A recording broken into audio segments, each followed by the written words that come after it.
history, the first industrial revolution. You have the Great Britain, where they looked at technology from the east and they have scaled it up very well. Then if you come to the second industrial revolution, it talks about the modern assembly line, the rail network, advent of power. But it took us 100 years. It took us 100 years to go from the first industrial revolution to the second industrial revolution. The third industrial revolution is all about IT. And that took us about close to 70 years. But just let's think about one thing. The fourth industrial revolution that we today are witnessing, which is all about IoT-based industrial revolution, is just about 25, 30 years. Now, why I'm saying this is, looking at my fellow Western countries, they've taken 3 centuries, 4 centuries to become a developed country. But then if I look at the East, for examples like Singapore, they've taken not more than 3.5, 4 decades to be a developed country. And what I look forward to is Andhra Pradesh taking not more than 2 decades to being one of the most developed states in the country of Andhra Pradesh. I do represent the state of Andhra Pradesh, so I do have to brag about what we have achieved. A few quick points. Visakhapatnam is one of the cleanest cities in India, in the top 3. Our railway station, now historically railway stations mean unhygienic, dirty. But Visakhapatnam railway station is also one of the top rated railway stations. Saying that, being a new state, we are the first in ease of doing business. We are competing with our fellow state of Telangana. We are number 1. We are also delivering double-digit growth. So we are at sub 11.5% now growth rate year on year, when India is growing at about 5.5%, 6%.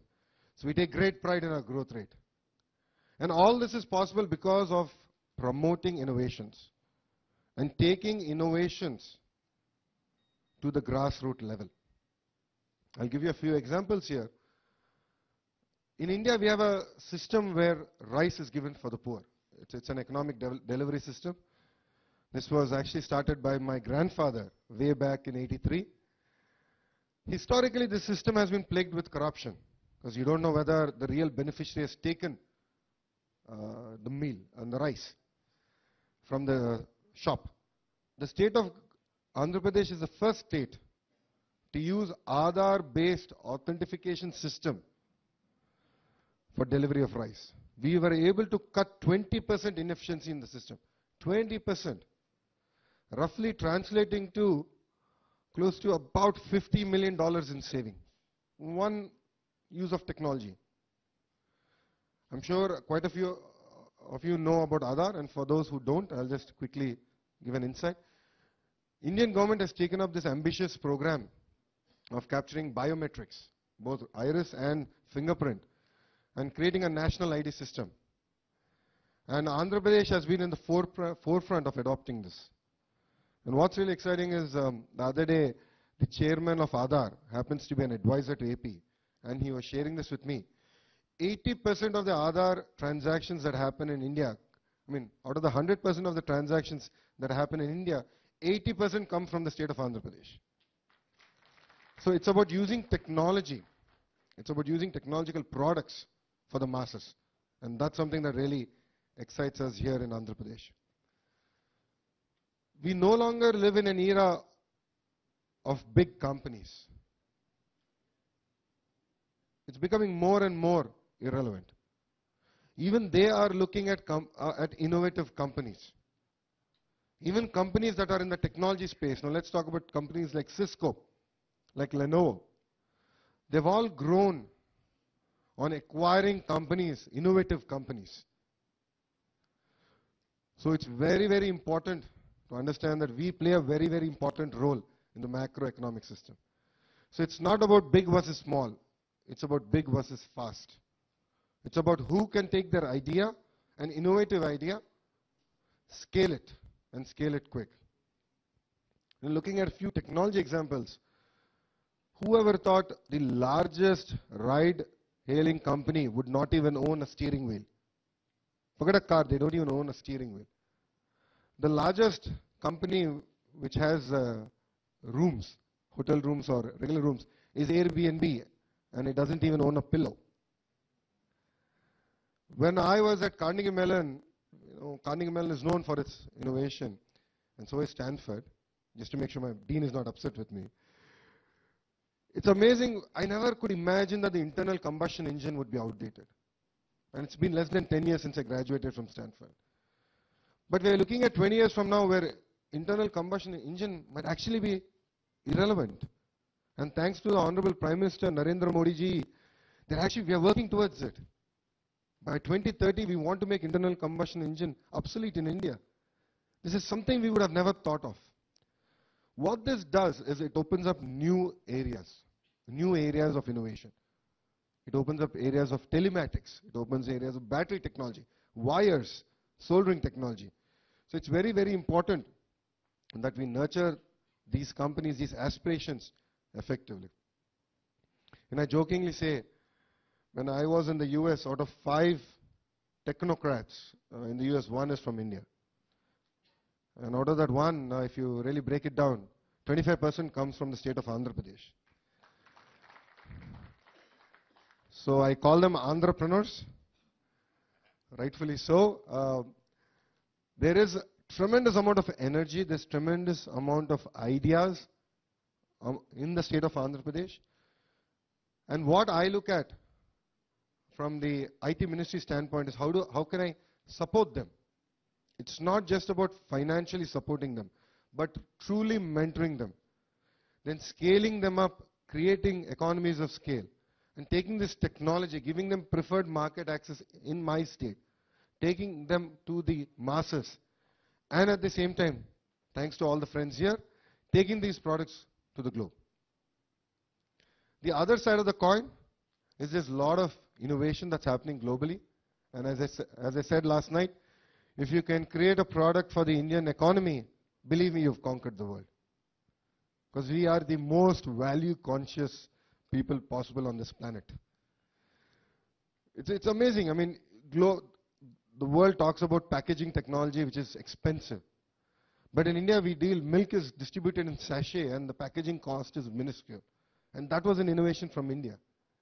So that's where I think there's tremendous amount of opportunity to take the global ideas, global products, and if I may, Indianize them, where we can bring in the scale and reduce the cost, and then take them back to the world. There have been innovations done in medical systems. GA has done this in the past, where they've made products specifically for India, and they've sort of brought the products back to the globe. And the other company which I would like to specifically talk about is an entrepreneur company. It's disposable grooming products. And these are made from, if I'm right, banana fiber. Banana fiber. Hepatitis C in developing economies is because of the shaving brush. People go out for shaving in a barber shop. And shaving brush is one of the major contributors and not the blade. So we don't clean up brushes well. And this company has come up with a very low cost innovation. Banana fiber has no relevance in true sense after the crop. But using it effectively to create a product for India. So disposable shaving brush. So this is where I think these are products that we can take to the global marketplace. And this is something that really excites me from the state of Andhra Pradesh. What I would like to also add is our Honorable Chief Minister, I wish I could take credit, but even before I became the minister, he announced a $15 million fund for the state of Andhra Pradesh, where innovative companies will actually be funded by the state. And creating the entire ecosystem where we can bring in like-minded angels to also co-invest in these companies. So if I may, we become a large fund, but we invest in companies which have certain amount of, if I may, Series A sort of an investment. So this is where I think it opens up tremendous amount of opportunity. We are looking at global companies also coming to Andhra Pradesh, and this is something that we're quite excited now to actually make it a reality. Because for various reasons we've not been able to do that, but now we're able to pull together the team of venture capitalists to look at this and sort of take this entire fund to accelerate the companies based out of Andhra Pradesh. And as Vijayanand has already said,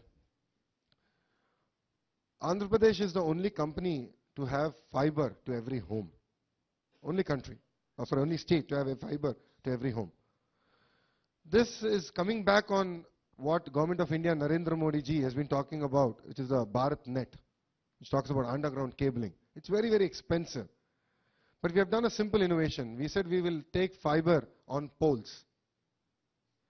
And we've cut the cost from $1 billion to 50 million. $1 billion to 50 million. So we've made that radical change, whereby access to data is now, access to data, telephone, and TV channels is now coming in under $2.50 per month. $2.50 per month, which will make it one of the cheapest on the planet. So this is where, innovation plays a very, very important role, and we at Andhra Pradesh are very open to ideas. So I'm looking forward to visiting all the innovators out there who are braving it out in the market. From the state of Andhra Pradesh, we will support innovative entrepreneurs. We want to also give them market access where this technology can be transferred. Technology has to be always innovated. Technology today is irrelevant. Technology this morning is outdated this evening. It's not even till tomorrow. Technology is moving so rapidly. You never know who is going to eat our cheese. So it's very, very important that innovation continue and continue at breakneck speed. And from government side, it's very, very important that we embrace innovation. Otherwise, even government will become irrelevant. So I'm looking forward to visiting all the stalls and looking forward to spending the next 2 days with all of you. Thank you very much for coming to Andhra Pradesh. Please, please do take time out at least this evening. I know yesterday evening I was there.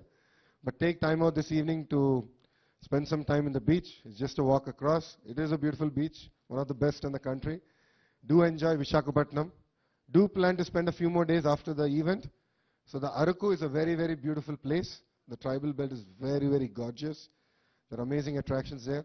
So please do spend time and absorb what Andhra Pradesh can offer. Thank you. Jai Hind.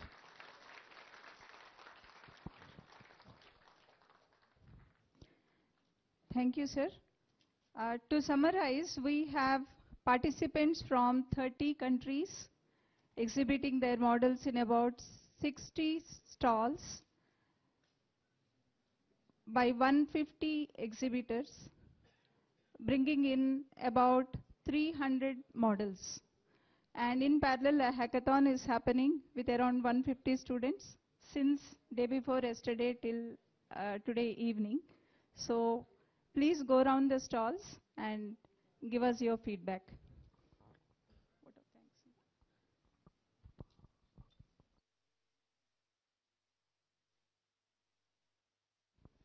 We would like to request all the AP